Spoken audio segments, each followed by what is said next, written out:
Hey guys, welcome to another edition of Brown's Thoughts here on the Off the Mic Sports Network. First of all, I've got to say, whether you agree or disagree with me, thank you so much for making the last Browns Thought and the aftermath of that debacle against the Washington Commanders the most watched and most interactive post and video that I have had on this channel since we launched. Over 3,000 views, 60 plus likes. You guys may think it's a minor thing. I gained a bunch of subscribers. Hi to all y'all that hit the subscribe button. I really, really appreciate it. As you can tell, I'm very passionate about the Cleveland Browns, and I didn't really think in my right mind that a random post about a random loss to the Washington Commanders would give me the most likes and the most interaction that I've had since launching this channel. So thank you very much. I really appreciate that. So a couple things I want to do here on this Browns Thoughts. So first of all, Deshaun Watson has settled with another lawsuit. That's totally what a guilty man would do is, hey, let's do a confidential settlement with the latest lawsuit. So he's not going to get suspended. So the Browns are stuck. But the common thread is that through the national media that it is time to defend, bench Deshaun Watson. The media is just all rallying around the cry of, hey, let's bench Deshaun Watson because it's clear as day. Guys, I've been telling you this since week one.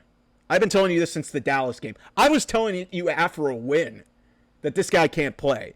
And the reality of the situation is this is completely out of the coaching staff's hand. And I'm starting to get to the point, actually, where this might turn into a heads will roll season because Andrew Berry, his drafting and his free agency moves, and specifically the trade, his name is on it the most as he's the general manager. It's starting to become more and more apparent, his involvement and his part in this dysfunction within getting the quarterback in the organization and, him not being able to pick good players and not being able to sign really good players in free agency. But this all starts at the top with Jimmy Haslam and ownership. That's the problem. That's never going to get fixed until Jimmy Haslam sells the team. And Jimmy Haslam, I don't know if he'll ever watch. I mean, there was a bunch of other people who were watching me. Jimmy Haslam, maybe you should pay attention to me. Maybe sell the team because, you don't know what you're doing. But if anybody is going to take the fall out of this, new regime that was seemingly on the right track with 2 playoff appearances in the last 4 years, Kevin Stefanski should not take the fall for this at all. He's the coach. I understand. He's completely powerless in this because I understand on some level it's okay, the organization's yeah, we screwed up. We're trying our best to make this work, but it's becoming clear as day every single week that Deshaun Watson's not getting better. He's getting worse. He's getting worse. So if anybody's going to take the fall for this on any side of things, there are at least 2 people that I would honestly, if I were ownership, not saying that I want to be Jimmy Haslam, that I would fire. Paul DePodesta has to go. He's been a huge problem with this whole thing. An analyst guy who was primarily in baseball, who's not even, in the office and is helping you make personnel decisions. That's a problem. And frankly, I think the clock is ticking on Andrew Berry because it was one thing when, you were winning games and, you signed up a bunch of your core players to long-term contracts. But now that window is starting to close. And the quarterback that you bet on and your name, even though a lot of it probably has to do with Jimmy Haslam, there's some conflicting information as to whether or not Andrew Berry was the one who pushed this through or if it was Jimmy Haslam. Whoever you want to believe. But I am starting to sour on the general manager, Andrew Berry. And I think that if this season continues to go the way that I think it's going to go, and it starts to get really ugly, they're 1-4.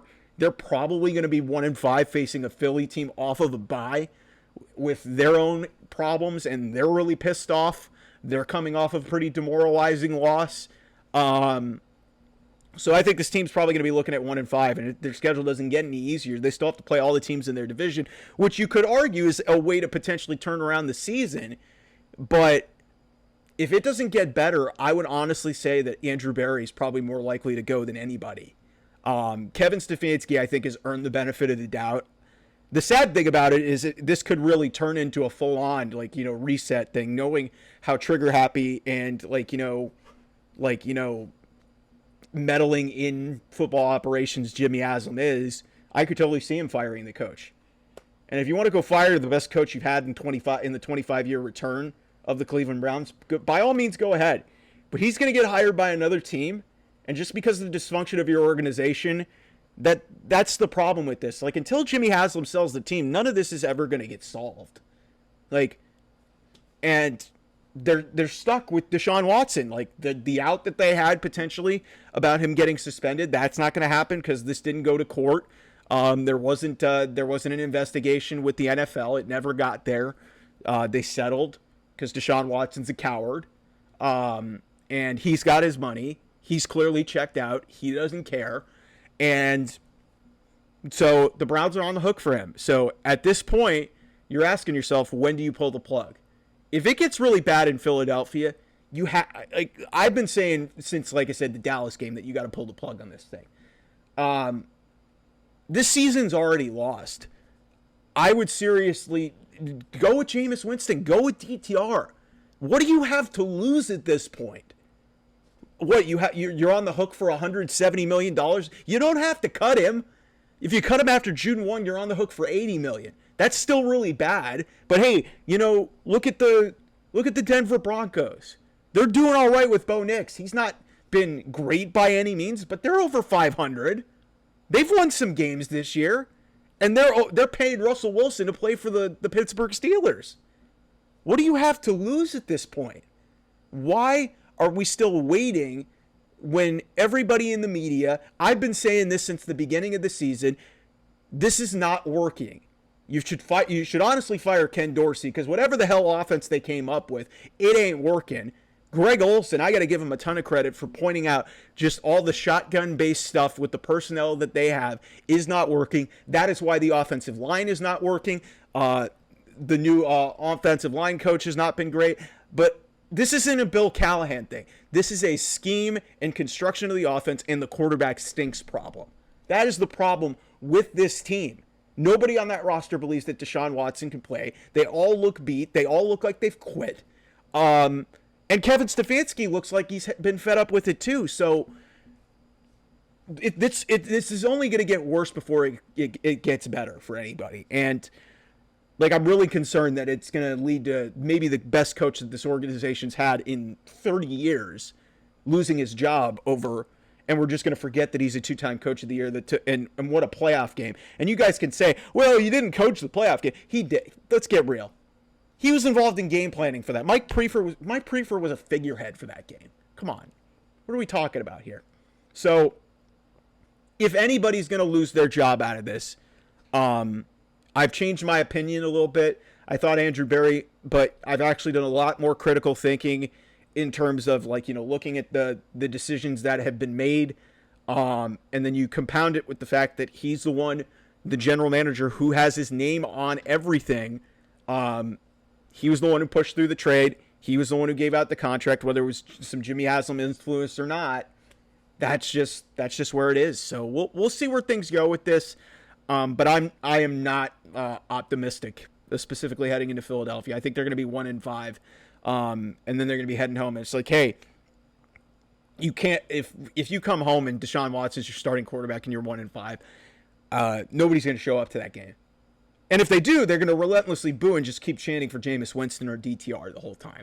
So if any week was the last week for real, it's got to be this week. And hopefully they make a change. But I think going into this game, I think you have to stay with Deshaun Watson because it's a road game. I wouldn't throw Jameis Winston into that type of spot. I would absolutely not throw DTR into that spot. I would wait for the home game, and I think it's Cincinnati.